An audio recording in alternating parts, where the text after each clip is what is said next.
Olá pessoal, boa tarde. Aqui é de novo Christian da Kinetec, comigo está a Kelly. Bom dia, Kelly. Bom dia, Christian, bom dia pessoal.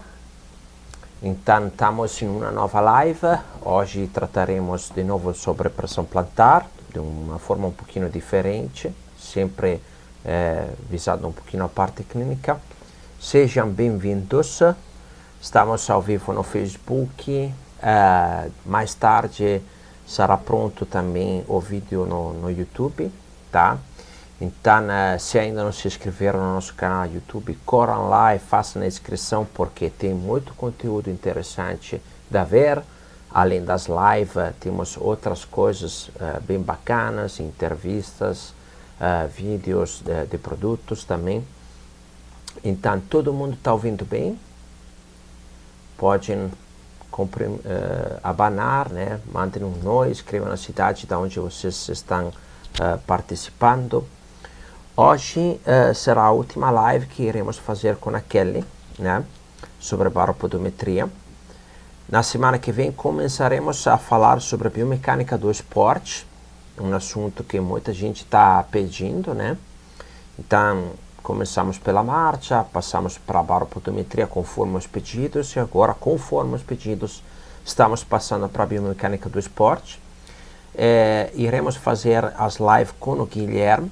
Estamos já convidando outros professores da área que poderão acrescentar assuntos durante essas lives, né? Então, para fechar este ciclo de live, trazemos um assunto muito solicitado, que é sobre as disfunções biomecânicas e do pé diabético. Mas antes de começar, quero lembrar vocês que ainda estamos com as inscrições abertas para o curso de baropodometria clínica, não é, Kelly? Isso aí, Christian. Segunda-feira foram abertas as inscrições para o nosso curso de baropodometria aplicado à prática clínica. Esse curso ele tem um espaço de tempo limitado, então as inscrições abriram segunda-feira e vão encerrar na próxima segunda-feira, porque essa turma é uma turma muito especial para a gente preparou vários bônus e além disso nós queremos acompanhar o andamento dessa turma, a gente quer dar uma atenção especializada para saber que todo mundo está acompanhando o conteúdo, a gente vai sanar dúvidas, a gente vai acompanhar essa turma. Então, essas inscrições não ficarão abertas. Segunda-feira à noite vão se encerrar e a gente vai iniciar o trabalho com essa turma. Lembrando que a gente não tem previsão de reabrir esse curso. Essa é a única turma que nós vamos abrir para que a gente possa dar esse acompanhamento especial, né? Então, a gente tem que limitar esse número de alunos, tá?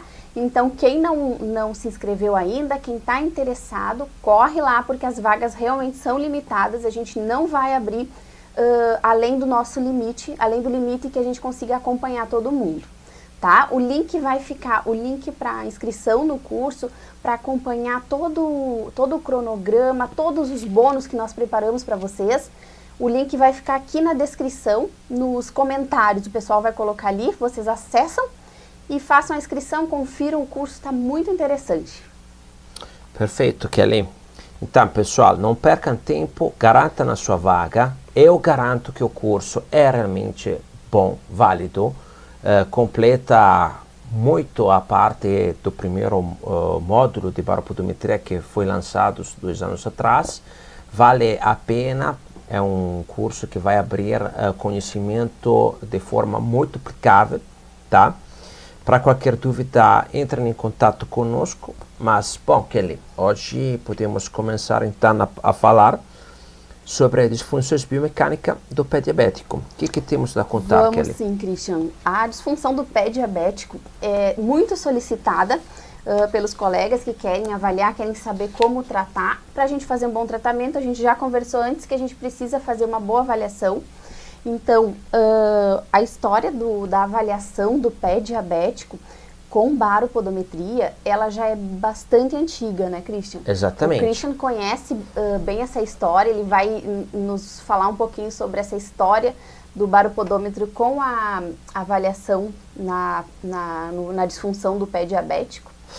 Bom, a baropodometria começou a ter bastante ênfase científica na década 80, final da década 70, começo da década 90, com alguns autores principais, Kavanagh, Hessig, foram autores que começaram a estudar bastante a questão das pressões plantares.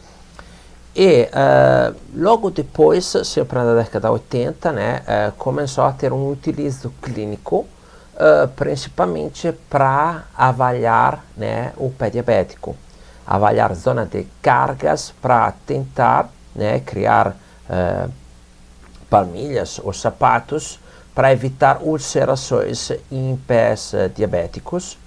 E, na verdade, digamos assim, foi o primeiro grande utilizo da análise das pressões plantares em âmbito clínico para a questão do pé diabético. Desde então, começou a ter um aproveitamento diferente. Também tem um assunto muito interessante, que no começo a tecnologia era mais rudimentar e permitia somente a coleta estática. Só que o que acontece? Na grande maioria dos casos, a coleta estática vai apresentar uma sobrecarga de pressão nos calcanhares, mas daí acontecia que as pessoas começavam a ulcerar nos metatarsos, no hálux, em regiões diferentes do calcanhar, mesmo tendo estudado o pé. Por quê? Porque estaticamente as pressões plantares estão com um determinado padrão que não necessariamente vai ser o mesmo dinamicamente, Então, da lá surgiu a necessidade de melhorar a tecnologia para poder estudar o comportamento dinâmico da pisada, que é totalmente diferente do estático. Então, estes são mais ou menos a história. A história do baropodômetro, que está muito relacionada com o pé diabético. Mas sim, o que é esse pé diabético, essa síndrome, que acontecem com os diabéticos? Quando o indivíduo tem uma oscilação muito grande no açúcar do sangue, esse açúcar que fica circulante, que não entra, que não é jogado para dentro da célula, esse açúcar ele causa uma alteração, como um radical livre. Ele vai destruindo os vasos, os microvasos, assim como a inervação, porque todos os nervos que nós temos, eles são irrigados por microvasos. Se esse vaso é dilacerado, essa inervação, ela acaba sofrendo uma anóxia, ele não vai ser irrigado. E aí ele vai perdendo a sua função. E qual é a função que primeiro se perde? Quando a gente perde a inervação, quando a gente perde essa função do nervo, principalmente em membros inferiores, por isso que se chama pé diabético, mas isso também acontece em qualquer periferia, tanto das mãos quanto dos pés. Porém, os pés sofrem muito mais e tem um diagnóstico mais tardio, porque as pessoas em geral tomam posturas, fazem coisas que lesam mais os pés, E aí a gente acaba com essa disfunção. Então perde de sensibilidade. Perde. Essa é uma síndrome. Sim. Além da inervação, tudo o que é irrigado por esses microvasos fica comprometido. Então, com a inervação a gente perde a sensibilidade, então o indivíduo faz lesões e não se dá conta. Ele caminha de forma errada, causando ulcerações. E essa marcha de forma errada, ela é causada por outras disfunções também dessa síndrome da neuropatia diabética, que são a musculatura, ela fica hipotrófica.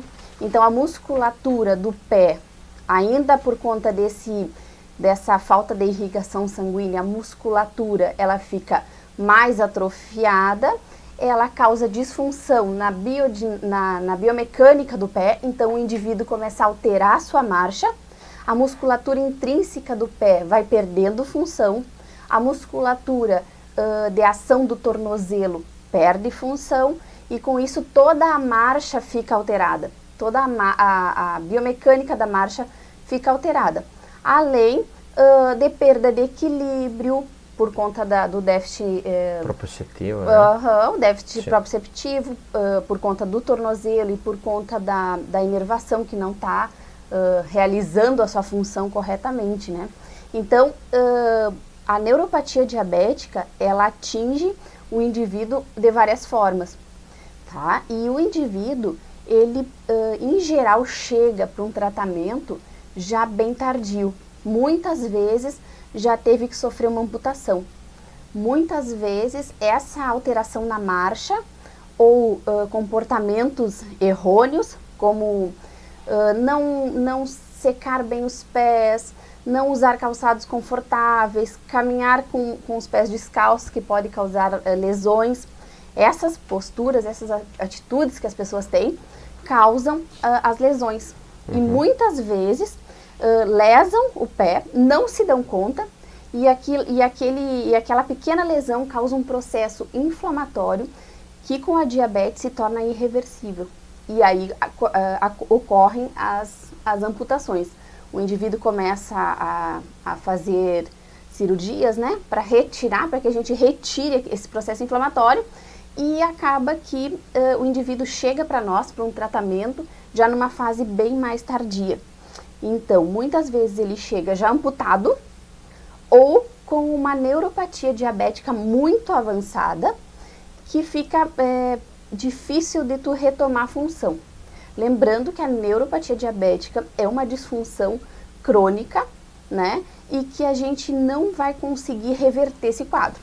O que a gente vai conseguir com a terapia, com a reabilitação, é que a gente diminua a progressão desses déficits que ela causa. Uma manutenção. Uma manutenção. Para não degenerar mais, né? Não degenerar mais o que já está acontecendo ali. Sim. Então, é importante que sempre que o indivíduo chega para ser avaliado, que a gente faça uma boa anamnese, que a gente investigue, porque muitas vezes eles chegam para a gente com uma outra indicação, como, por exemplo, eu já tive casos de pessoas que foram indicadas por déficit de equilíbrio. Só que quando tu vai conversar com o paciente, tu vai entender o que é que ele tem uma neuropatia diabética. Ele está com déficit de equilíbrio por conta disso, por conta dessa disfunção dos pés, tá?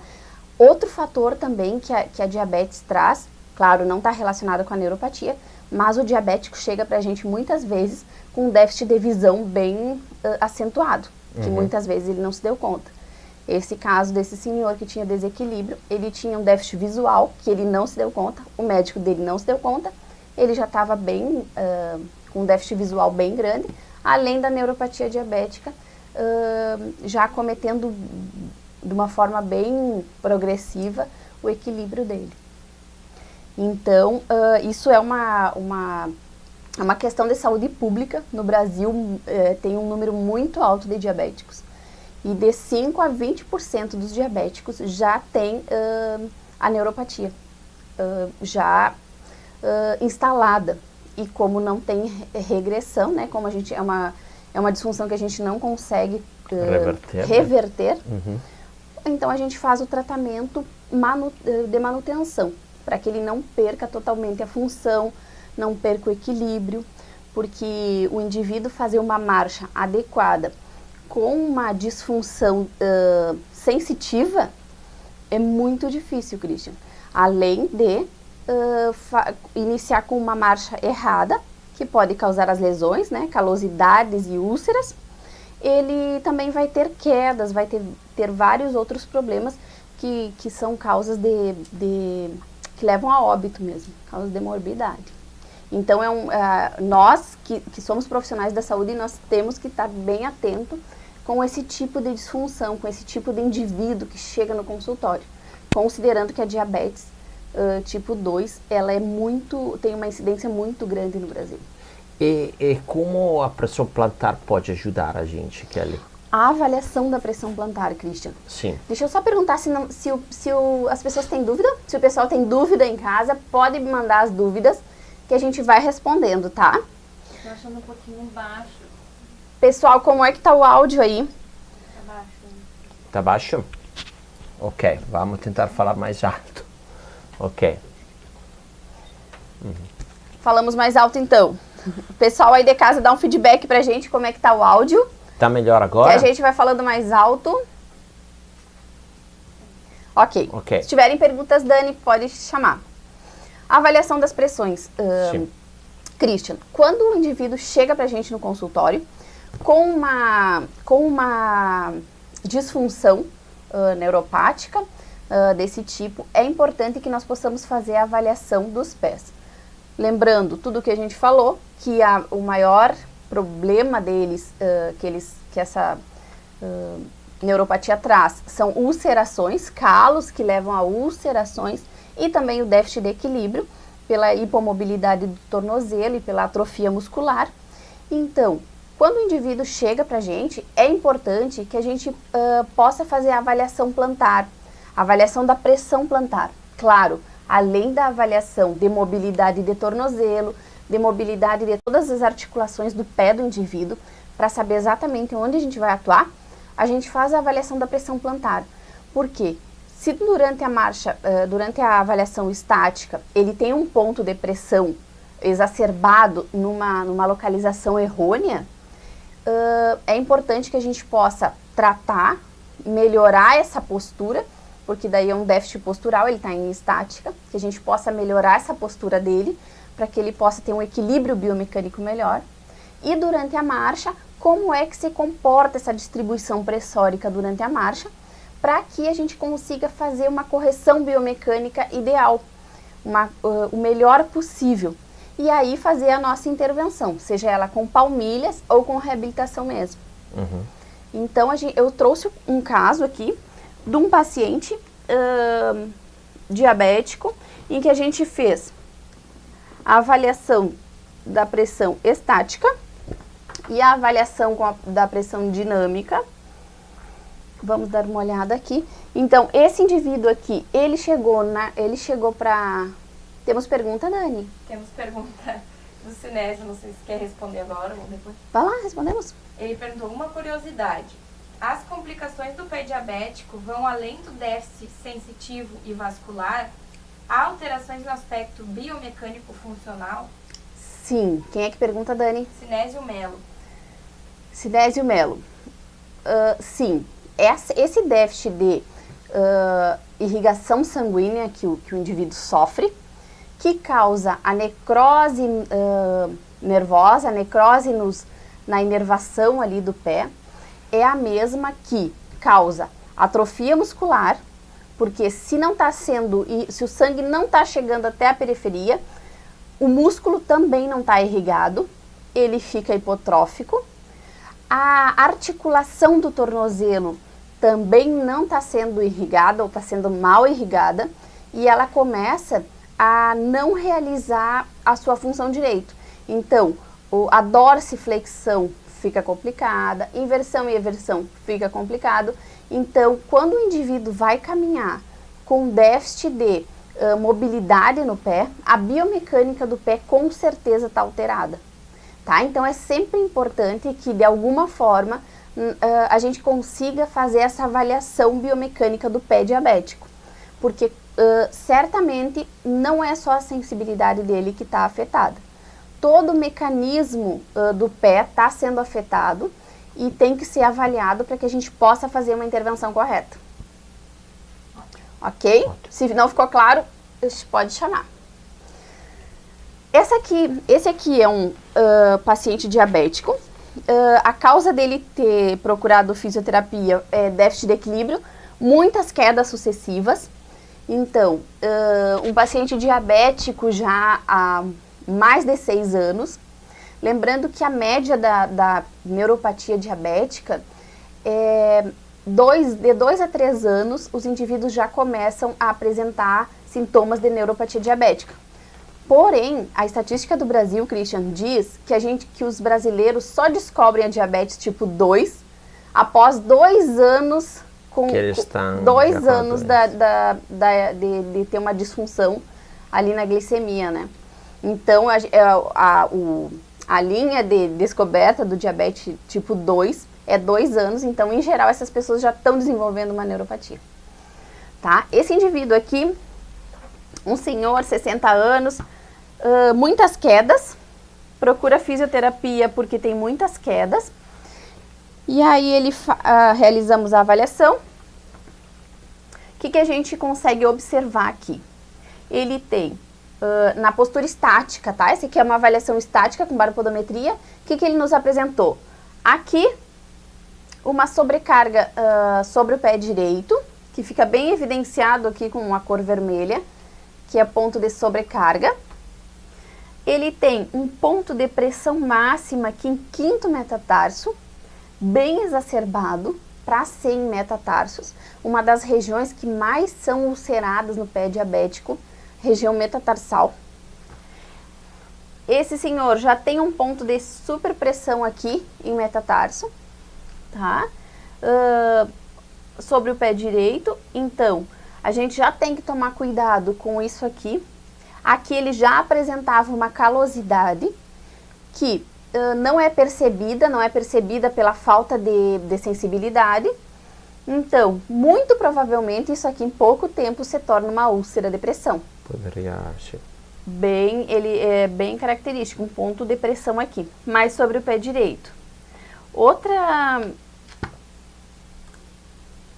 disfunção aqui, que é bastante característica dos diabéticos, por eles não terem a sensibilidade, a propriocepção no tornozelo, a postura de rotações dos pés fica bem alterada. Então, em geral, os indivíduos têm uma postura de rotação, tanto durante a marcha quanto durante a estática, porque eles se posicionam assim no dia a dia, é o mau posicionamento do tornozelo. Eles não têm essa percepção, essa propriocepção de posição. Então, o pé direito também apresenta uma rotação bastante externa aqui. O que mais que a gente pode ver aqui? Aqui a gente vai conseguir ver como é que está a pressão em cada região e comprovar que no 5º metatarso do lado do pé direito, a gente tem uma sobrecarga bastante grande comparado com o lado esquerdo, tá? Mas é interessante, Christian e pessoal, que a gente possa observar a marcha. A marcha deles fica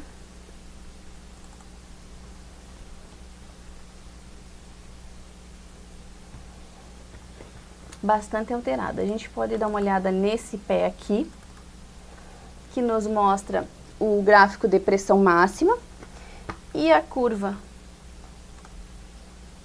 de pressão. Dani, se tiver perguntas, pode passar. Tá. E aí aqui a gente consegue ver, né, que a curva de pressão máxima passa lá no 5º metatarso, vai e volta, ele tem um ponto de pressão máxima aqui, bem nos metatarsos, um ponto bem grande de pressão. Reduzimos aqui, sempre aqui. E outra coisa interessante nesse paciente aqui, é que a gente pode ver a integral da pressão pelo tempo, que é ele tá um indicativo de... Ele é um indicativo que o indivíduo tem uma boa sincronicidade nos dois pés. A gente vê aqui que a gente tem a integral da pressão pelo tempo aqui em 2º metatarso e aqui no quinto. Que tinha também na estática, que não era comum, não é comum ter... a integral de pressão de tempo, pessoal, vai apresentar onde tem muita pressão por muito tempo. Então, por exemplo, que ele volta a mostrar o pico pressório. A integral da pressão nos dá funcionalidade. Ele mostra que o pico pressório dele eventualmente está aqui nesta pisada no 3º metatarso, aqui, né? Mas o que acontece? Aqui a questão é que ele gera uma pressão alta para um tempo muito alto. Então o desgaste da região ali é muito evidente. Tem um pontinho lá também, né? Aqui. Sim. Em 2º metatarso. Sim, exato. Mas assim, aquele 5º metatarso ali que já apresentava também no estático, sem dúvida é uma região sujeita a ter, né, uma ulceração. Uma ulceração. Esse senhor aqui, ele chegou já pronto para fazer uma úlcera de pressão ali no quinto metatarso. Então, são dados que sem uma boa ferramenta é difícil da gente ter, né? Com a palpação a gente entende que tem calo, com a marcha a gente entende um pouquinho que ele está supinando o pé, né, durante a marcha, mas é difícil de ter esses detalhes, de saber realmente que essa pressão aqui está exacerbada no quinto metatarso, enquanto ele fica em postura estática e enquanto ele caminha. Então, é uma região de possível ulceração mesmo. Sujeita tá? a cargas excessivas. Além das outras disfunções que a gente consegue ver aqui, né? Mas principalmente pela falta de sensibilidade, eventualmente, né? Principalmente essa marcha aqui acontece pela falta de sensibilidade e pela hipomobilidade do tornozelo. Porque se o tornozelo está hipomóvel, a distribuição pressórica no pé, assim como tem que ocorrer o caminho pressórico no pé do indivíduo, fica alterado. Porque sem a mobilidade do tornozelo, Christian, a gente fica sem uma boa distribuição da pressão. Sim. Então, se ele entra com o tornozelo sem a articulação fazer a angulação certa, a distribuição da pressão já vai ser errônea e isso causa essa disfunção. Então, aqui a gente tem o fator falta de sensibilidade e tem o fator hipomobilidade do tornozelo, né? Além da musculatura intrínseca do pé, né, que faz a movimentação intrínseca do pé, também está afetada. Então, são vários fatores que culminam nesse erro aqui, que causa, muitas vezes, a ulceração. É interessante também a gente dar uma olhadinha rápida aqui na estabilometria dele, que... Opa. Fechou.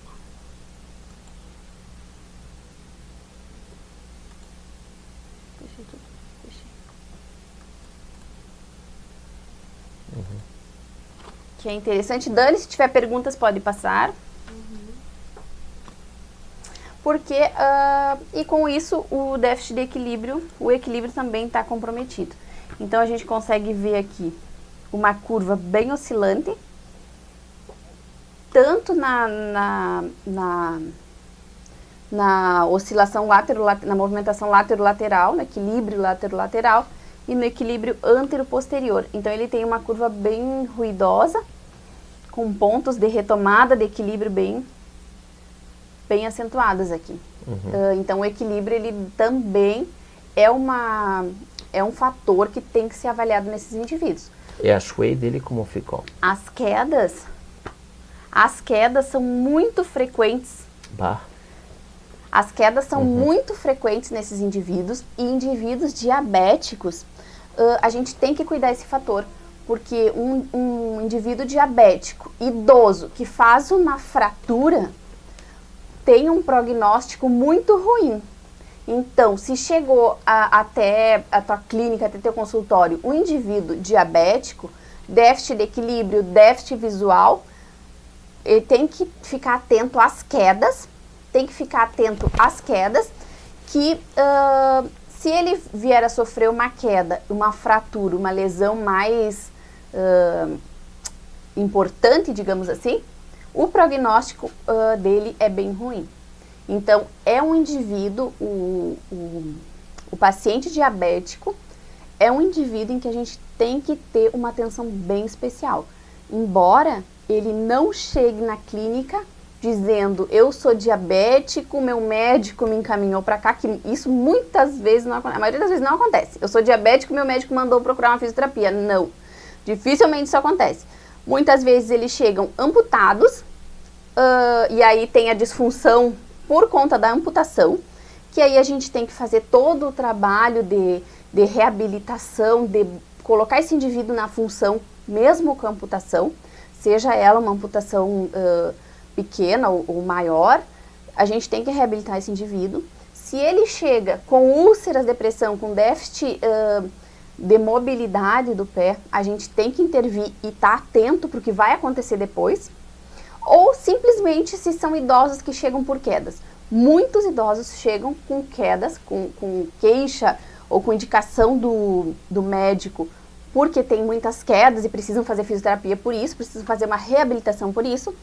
E, na verdade, a causa é a diabetes, e aí a gente já tem que enxergar o indivíduo como esse todo, tá? Não é só com a queda, não é só pela queda, a gente tem que enxergar todos esses fatores que causam maiores problemas no nosso paciente. Estão falando que tem perguntas, Tem Kelly. perguntas, Dani? Qual o maior risco da neuropatia diabética?